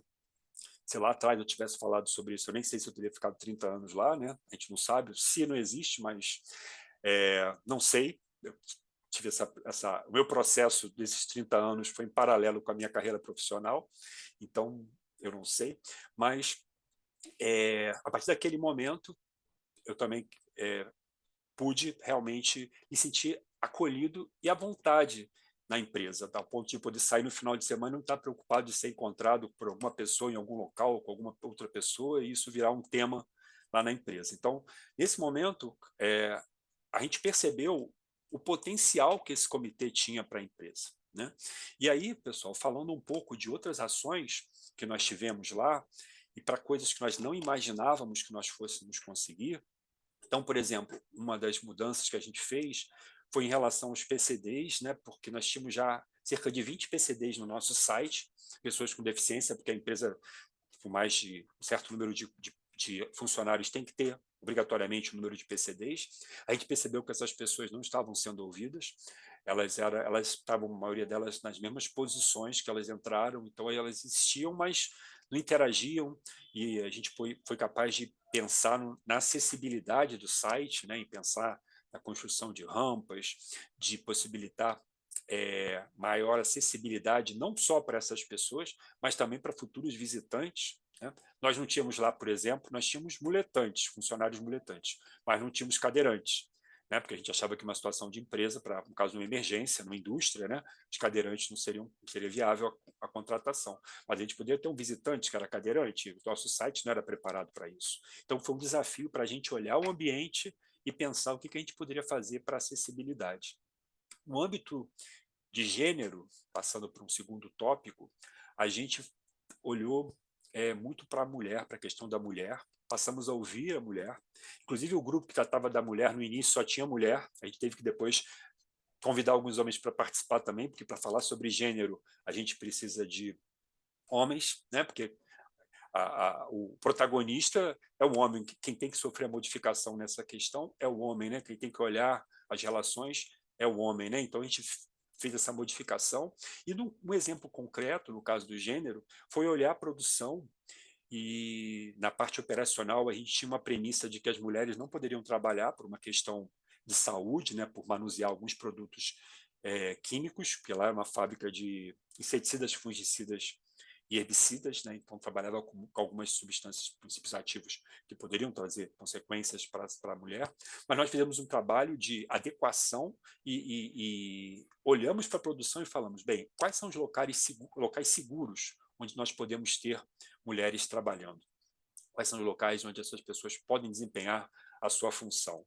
E fizemos isso, a gente olhou para a produção, tivemos que desconstruir alguns processos produtivos para poder engajar as mulheres e aumentar a participação das mulheres na produção, nas instalações, né? Isso foi muito relevante. Na parte de gerações, pessoal, a gente fez um processo que às vezes a gente nem tinha parado para pensar, mas que nos chamou a atenção, que foi alguns processos seletivos para candidatos 30 a mais, ou seja, para candidatos se poderem ter a oportunidade de fazer estágio com mais de 30 anos, né? Porque a gente pensa que tem pessoas que têm mais de 30 anos, estão fazendo um curso de engenharia, um curso que tem que ter um estágio obrigatório, e às vezes não conseguem um estágio, né? Então a gente fez esse movimento de poder também trazer estagiários com família, estagiários, pessoas que já estavam com uma idade mais avançada, para poder ter uma posição de ter essa oportunidade como estagiário.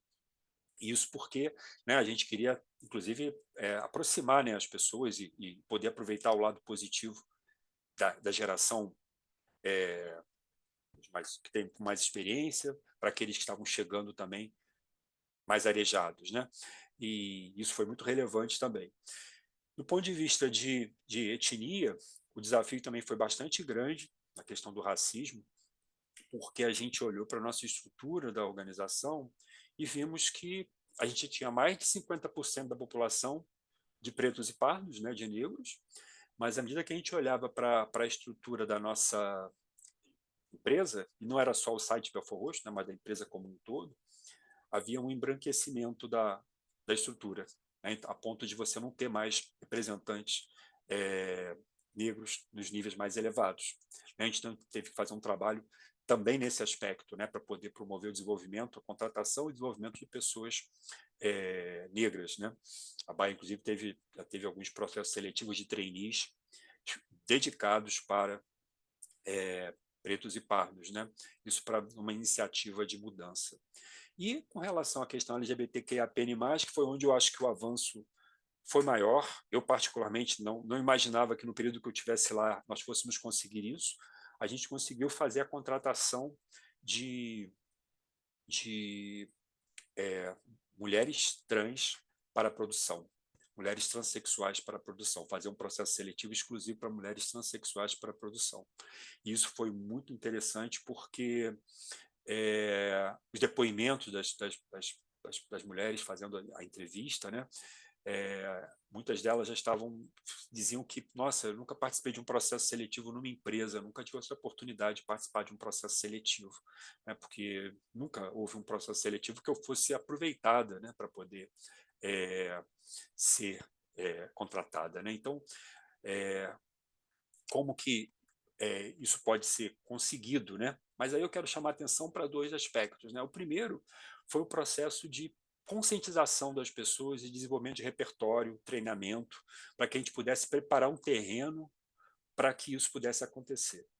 No início, a questão LGBTQIA+, era a questão que havia maior preconceito, foi onde a gente precisou, talvez, ter mais trabalho de conscientização para que o pessoal operacional, predominantemente formado por homens, né, pudessem apoiar essa iniciativa, né? E foi incrível assim a mobilização que aconteceu em torno dessa ação, né? Que não foi no primeiro dia do comitê, obviamente, né? Mas foi decorrente de um processo de crescimento aí, de evolução da maturidade do grupo, né? Do grupo como um todo, da organização.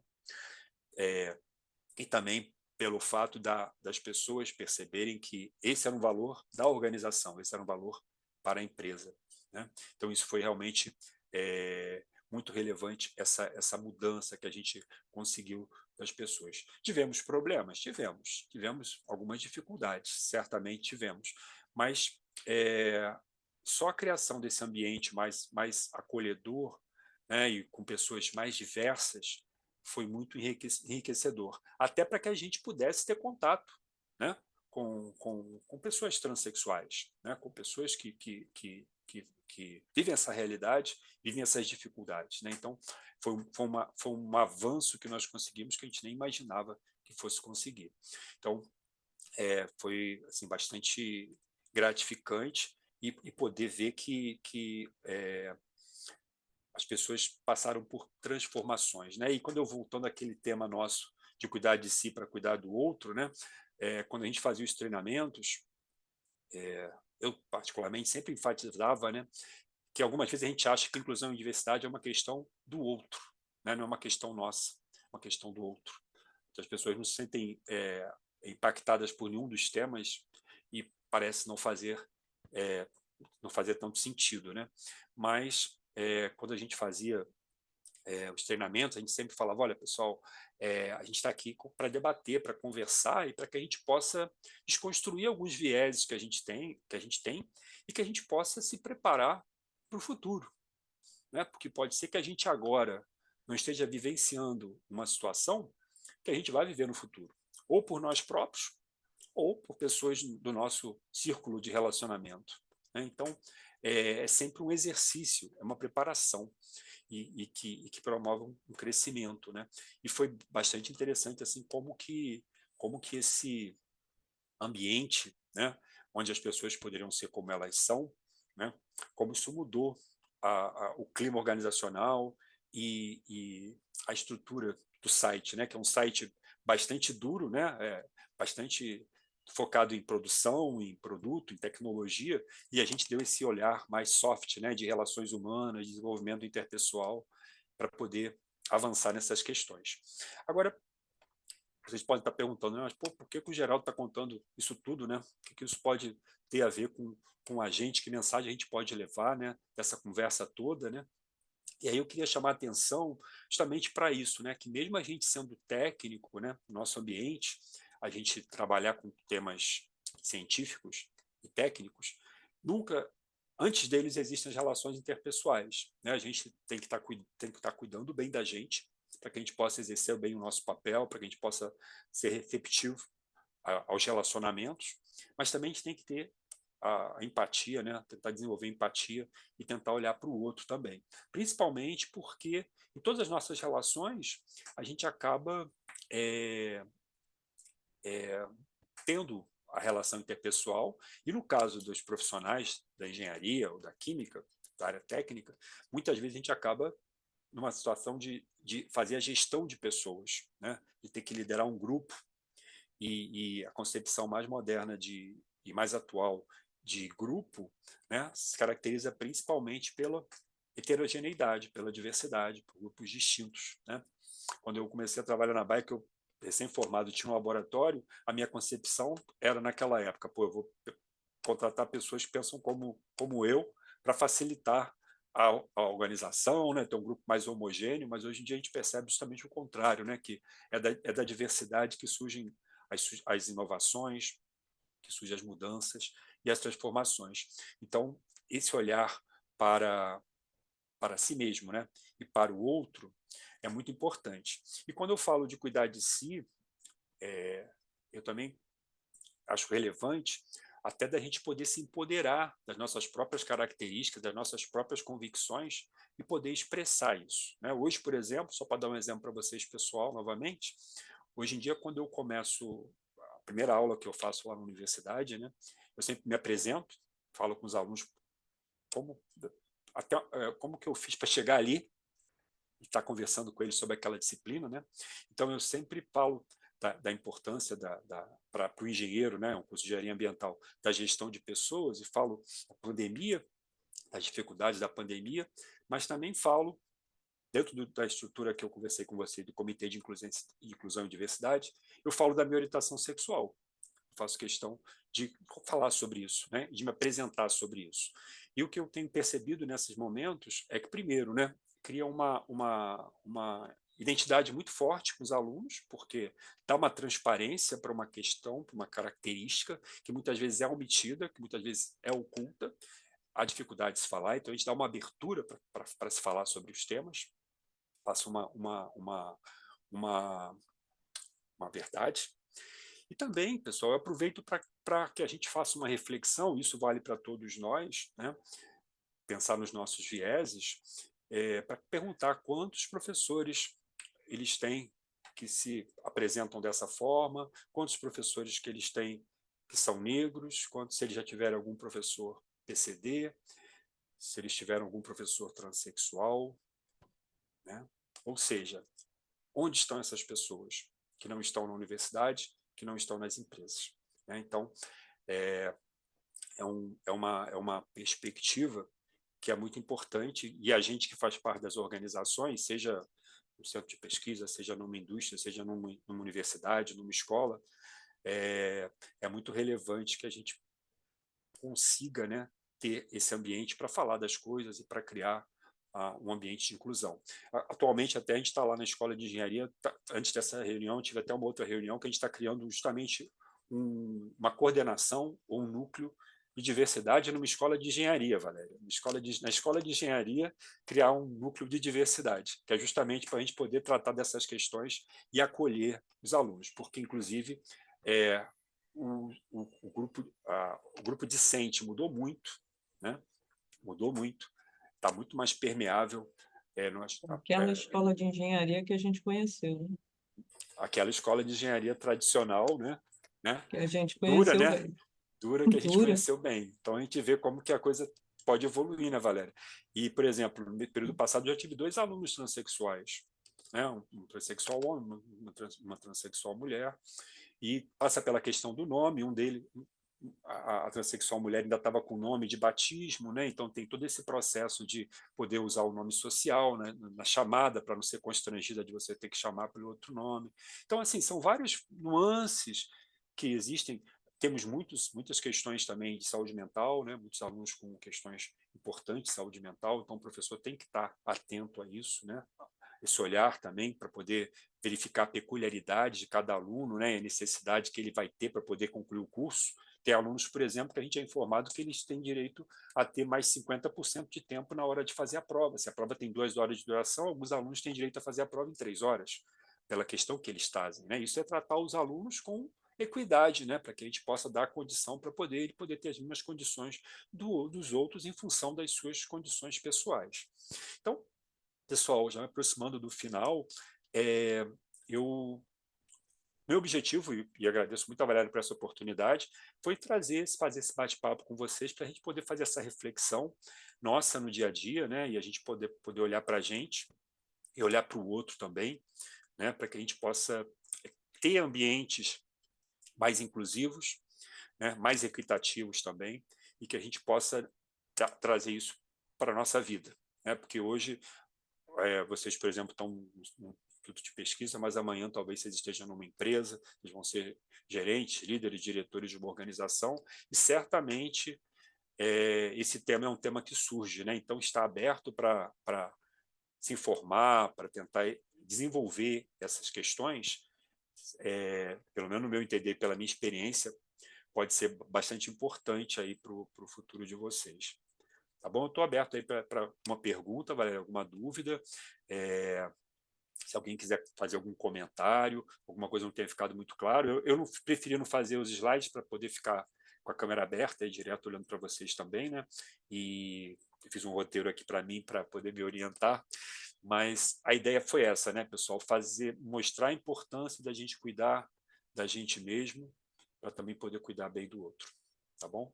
E aí eu aproveito também, antes de passar para as perguntas, se houver alguma pergunta, algum comentário, para desejar sucesso para vocês aí na apresentação. Eu sei que essa semana vocês têm aí diversas apresentações. Eu desejo muito sucesso aí para vocês no trabalho e na carreira no futuro também profissional. E agradecer mais uma vez, Valéria, pela oportunidade. Acho que tem uns 5 minutinhos aí, a gente pode conversar um pouquinho. Obrigado. Nós é que agradecemos muitíssimo a você, Geraldo, assim, por tudo que você colocou para nós aqui. Bom, vocês já devem ter entendido que eu e o professor Geraldo temos uma amizade de longuíssima data, mas é longuíssima mesmo, né? Mais de 35 anos. Verdade. Somos contemporâneos de Química Industrial na UF. E Geraldo, que era um aluno brilhante, e é um profissional brilhante, ele foi estagiário na Bayer e dali ele não saiu mais. Geraldo era aquele exemplo, assim, era aquele sonho dourado que todo mundo tinha, né? De arrumar um estágio e virar profissional da empresa para o resto da vida, né? E ele conseguiu isso numa empresa que já era a Bayer há 35 anos atrás, né? Todo mundo já conhecia a Bayer, né? Pela grandiosidade há 35 anos atrás. Então, assim, Geraldo é um daqueles exemplos, né?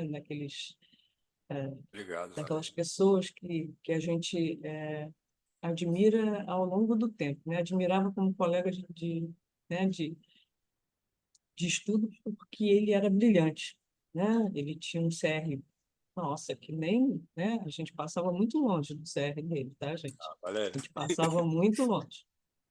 E Tá assim, sendo modesto também. é, a A gente passava admiração sempre muito foi longe. recíproca. E A gente não assim, chegou a estudar junto, né? Que você não, não foi um período assim junto, mas a gente sempre se encontrava é, pelos é, corredores, né? eu Sempre bom. entrei um pouquinho antes de você, mas assim, né? Todas as pessoas que entraram conosco, na verdade, fizeram um grande pool né, de pessoas daquela época, né? Daqueles anos 80. Então a gente acaba se considerando todo mundo quase que da mesma turma, né? E no final das contas todo mundo se conhecia, né? 2 anos É para mais, verdade. 2 anos para menos, todo mundo se conhecia como se fôssemos todos da mesma turma. E você sempre foi muito referência para todos nós. Isso assim, é uma coisa que não ninguém duvida disso, né? Todos os nossos colegas têm você como uma referência até hoje. Obrigado. Essa história, né? Toda a sua história de vida entrelaçada com a sua história de trabalho numa empresa tão dura, né? Como é a Bayer, né? É uma empresa quando, né, para quem já teve a oportunidade de estar na Baia, de visitar a Baia, é uma empresa dura, uma empresa difícil, de um trabalho difícil, de um trabalho pesado. que nos faz pensar duas vezes assim, nossa, será que eu quero trabalhar numa empresa, né, numa grande empresa como essa, numa grande indústria, na verdade, como essa, que não é simples trabalhar num lugar daquele, né? Mas quando você conta, né, essa experiência que você vivenciou lá, né, nos últimos anos da sua estada lá, a gente começa a pensar que a Bayer amoleceu, né? Amoleceu um pouquinho, né? Aqueles gigantes alemães, eles também têm coração, né? Como a gente gosta de dizer. E aí tudo ficou mais macio, mais tranquilo, mais soft, né? E isso é o que a gente gostaria que acontecesse em todos os lugares, né? Para que a gente não visse tantos crimes contra tantas pessoas, tantas minorias, como a gente vê principalmente no Brasil. Né? O Brasil é um país que mata muito minorias, né? Mata muita gente de vários grupos minoritários, e isso é muito triste, não é bom ser conhecido por esse lado, né? Não é bom para nenhum país ser conhecido pelo país que mais mata algum tipo de minoria, né? Então, eu acho que o seu depoimento, a sua história de vida, a sua fala, traz para a gente essa perspectiva de ter que pensar nisso, né? A instituição, é, o próprio programa IBIC-PIBIT, né? O programa PCI, né? Todas as outras ações que nós temos aqui dentro do INP, elas precisam voltar os seus olhos para isso, para essas questões que no dia a dia, né, a gente vai deixando, a gente vai passando por cima, porque é tanto trabalho, é tanta coisa, é tanto que você fica pensando, assim, não tem tempo para mais isso, né? Não tem tempo para mais isso. Mas vai ter que ter, em algum momento vai ter que ter, porque não há como adiar mais, né? Porque o mundo não está adiando mais, né? E eu acho que, assim, né, eu quis trazer você aqui para contar essa história que você me contou um dia, né? Que você me relatou um dia, para isso, para mostrar para mais gente que é possível, né? Que se um ambiente daquele tão duro, tão difícil, tão áspero, ainda assim se conseguiu, né, fazer um trabalho como esse que você fez, de incluir, né, todas as pessoas de todos os tipos e raças e orientações, é, eu acho que né, eu acho que todos nós temos esse dever de começar a pensar em como é que se faz isso em outros lugares, né? E, As suas palavras, a sua história, a sua vivência, ela traz para a gente essa quase que obrigação. Se uma pessoa como ele, né, que trabalhava assim, profissional da área da clínica, que é uma área difícil, né, que todo mundo, né, que é muito maltratada pela mídia e né, se um profissional desse conseguiu fazer esse trabalho dentro de uma empresa como aquela, certamente se consegue fazer isso em outros lugares. Então, eu queria te agradecer demais por essa explanação, por essa palestra, para que a gente fosse para casa com esse dever de casa, de pensar de que maneira a gente pode, né, através dessas sementes, começar a pensar um outro arranjo institucional, uhum, né? E aí eu abro a palavra para as pessoas. Eu gostaria que as pessoas se colocassem, eu gostaria que os bolsistas se colocassem, que os colegas tecnologistas, os pesquisadores se colocassem, a fim de que a gente pudesse interagir com o professor Geraldo sobre esse novo ambiente que a gente possa vir a criar, né? Essa não foi uma palestra, né, daquelas que a gente conhece, né, formal, com apresentações, slides, mas o intuito era exatamente esse, é de fazer as pessoas participarem, conversarem e fazerem suas colocações sobre esse tema, né? Eu tenho algumas coisas aqui no chat, em que as pessoas agradecem a você pela palestra, algumas pessoas colocando que o assunto é extremamente importante, necessário.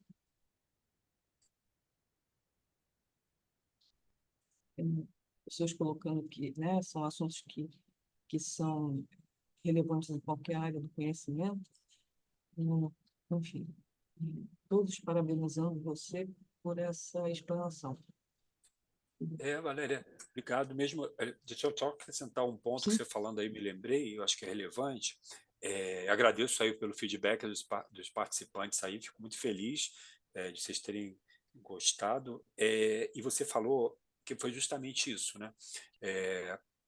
Eu, quando estava lá, durante muito tempo naquela estrutura mais formalizada, mais formal, mais estruturada, eu nunca imaginei que eu fosse ver aquele momento que eu vivi no início do comitê. Mas eu também nunca imaginei o espaço que a gente conseguir dar até o final. Quando eu saí, eu olhei para trás assim e falei, nossa, a empresa está diferente, né? Eu saio, mas saio uma empresa transformada, né? E o mérito muito menos meu, né? Mas do grupo, e da organização. Porque eu acho que a organização Se abriu, né? se abriu e considerou isso um valor. Agora, fazendo um paralelo e suportando até o que você falou, as instituições todas, elas têm um papel muito grande, eu acho muito importante nesse assunto, pelo seguinte, só para dar um exemplo, eu dei uma palestra um dia na UF sobre esse tema, numa semana de engenharia, aí no final, foi até interessante que eu quis falar sobre esse tema para todos os alunos, né, para o pessoal entender que a inclusão e diversidade era um valor importante para o profissional moderno, né, o profissional da atualidade. Mas acabou que no dia das inscrições, acabaram que as pessoas que se inscreveram foram pessoas ligadas ao tema, que tinham alguma afinidade com os temas de inclusão e diversidade. Aí, no final, fiquei conversando com alguns alunos, e um aluno me procurou e falou para mim o seguinte, olha que depoimento interessante, eu fiquei assim, até na hora eu fiquei emocionado, ele falou para mim, olha, eu estou passando por um problema em casa, porque eu sou bissexual e estou tendo muita dificuldade em casa, eu tenho 2 irmãs, a minha mãe já tirou a porta do meu quarto, porque não quer que eu tenha privacidade no meu quarto, e tem preocupação que eu influencie as minhas irmãs, uma coisa meio, né, uma visão meio deturpada da situação, mas tudo bem. Ela falou, olha, ela acha que eu estou na universidade, agora que eu estou num ambiente menos heteronormativo, que eu estou me encontrando e tudo mais, mas o que ele me falou que chamou a atenção foi o seguinte, quem está me apoiando é o meu padrasto. Eu falei, é verdade? Ele falou, porque ele trabalha numa empresa e lá tem um programa de inclusão e diversidade. Então, na empresa, ele já teve uma série de informações que foi meio que preparando ele para uma situação como essa. Então, ele estava apoiando a mãe, na condução da situação e estava apoiando o menino. Né? Então, você vê o papel que as organizações têm, porque esse tema se torna um valor para as pessoas. Porque você está numa empresa, seu presidente está falando sobre aquilo, seu diretor está falando sobre aquilo, fala, poxa, esse assunto deve ser importante. Né? É multiplicador. Então, eu acho que as organizações realmente têm um papel muito importante. E obrigado pela oportunidade de estar aqui com vocês. Realmente é um prazer muito grande, tá bom? Em poder bater esse papo com vocês. Fico à disposição, sempre que precisar, aí até para assuntos mais específicos também, se vocês precisarem, eu estou à disposição. Tá bom? A gente aqui te agradece muitíssimo, Geraldo, por essa explanação, por toda essa vivência, experiência e coragem de colocar isso de uma forma tão tranquila e tão assim, né, de uma forma tão simplificada, para que as pessoas se sintam à vontade mesmo, para que tudo possa ser simples, né? A vida pode ser menos complicada do que a gente faz ela ser, né? Por uma série de questões. Valéria, Sim? eu abri a câmera Sim. porque eu queria falar algumas palavras. Primeiro, agradecer a sua participação, professor. Eu acho que, hoje em dia, falar tudo sobre essas questões que o senhor levantou e tão corajosamente conseguiu assim, abrir esse caminho há muito mais tempo do que agora, porque agora é política pública. Agora, esse país está olhando para isso e está dizendo o seguinte: isso é importante. Agora, falar sobre isso, tentar trazer programas para as instituições, que as instituições são um retrato da sociedade, e virando política pública, esse caminho pode ser traçado de uma maneira, vamos dizer, como a Valéria comentou, mais leve. Mas você começou um caminho que foi muito mais difícil numa empresa com essa estrutura, com essa cultura. Então, isso é uma mudança de cultura, mas é uma mudança de sociedade, uma mudança de cidadania. Então, se as instituições perceberem que esse formato, esse novo formato de relacionamento da sociedade, faz com que a gente cresça e que seja um trabalho, claro que é um trabalho coletivo, esse trabalho não é um trabalho simples. A gente tem visto aqui o NT, uma instituição, inclusive, né, que está assim, à frente de muitas coisas e está tentando ocupar esses espaços também, além da política pública, com debates, com participações, com inclusão dessas atividades, dessas iniciativas, num processo de mostrar o resultado e a utilidade de uma instituição de pesquisa como a NT. Mas você chegar e primeiro parabenizo a Valéria, porque essa foi uma oportunidade aberta num encontro de bolsistas, né, de iniciação científica e iniciação tecnológica, dizendo o seguinte: garotada, isso é o caminho.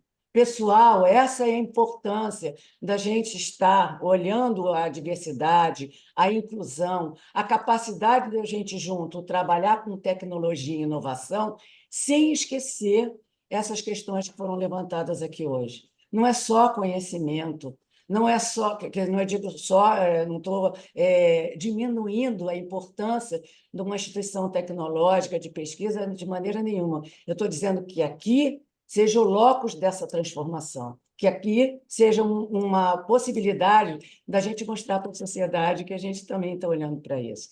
Então, eu queria agradecer, estou até emocionada com o seu depoimento. Eu acho que a gente tem batalhado internamente com várias oportunidades, todas as grandes datas comemorativas que falam sobre isso. Tomara que a gente um dia não precise dizer que isso é uma data comemorativa, porque a sociedade está já entendendo que isso faz parte da sociedade. A gente precisa fazer isso ainda para ocupar os espaços que a gente ainda precisa aprender a conviver, a batalhar e a mudar. Eu te agradeço, professora, eu agradeço a Valéria por ter trazido essa oportunidade, esse debate, num evento como esse, no primeiro dia de um evento como esse. A gente ainda tem 6 dias de trabalho aí, né? E aí a garotada... porque hoje foi o primeiro das nossas agendas aqui. Eu agradeço, muito obrigado por essa oportunidade. Foi muito bom escutar o que você falou para a gente. Obrigado mesmo pelo seu retorno. E só para concluir, quando eu comecei esse trabalho lá, uma das coisas que eu pensei foi exatamente o que você falou. Tomara que a gente chegue um dia que esse comitê não precise existir mais, né? Porque essas ações já sejam tão naturais que isso possa acontecer. Mas, por enquanto, a gente tem que ter O efeito multiplicador tem que existir, né? Tem que existir. Nada é tão espontâneo assim, né? A gente tem que ter a vontade de fazer, né? Tem que ser a ação, ela tem que ser a gente tem que promover isso. Mas daqui a pouco, né? Espero que a sociedade evolua, né? E a gente consiga não ter mais um comitê desse tipo, né? Mas sem dúvida a vontade de fazer e de mudar, a transformação é muito importante. Mas obrigado, fico feliz então de ter podido colaborar de alguma forma e fico à disposição, tá bom? Sempre que precisar. Muito obrigada, muito obrigada. Muito obrigada, querido. Muito obrigada pelo seu depoimento, pela sua disponibilidade, por tudo que você nos colocou aqui para nos fazer pensar em ações concretas em relação a muito do que a gente, do nosso dever de casa que ainda precisa ser feito, né? E a gente vai precisar pensar nisso sim, né? O INT precisa sobreviver mais 100 anos. A gente sobreviveu até agora, mas daqui para 100 anos, os outros próximos 100 anos vão ser muito diferentes do que a gente desafiadores, né? Porque a gente já fez até aqui, né? A gente construiu uma história nesses primeiros 100 anos que tinha uma base muito tecnológica, de muita pesquisa, né, de muito investimento nessa área, na área da pesquisa, né, raiz, aquela coisa que a gente conhece bem, que a gente aprendeu a fazer, né, nós dois, né, tantos outros que estão aqui aprendendo, mas daqui para diante, o próximo centenário vai ser diferente, vai ser diferente, e a gente vai ter que botar o nosso tijolinho lá.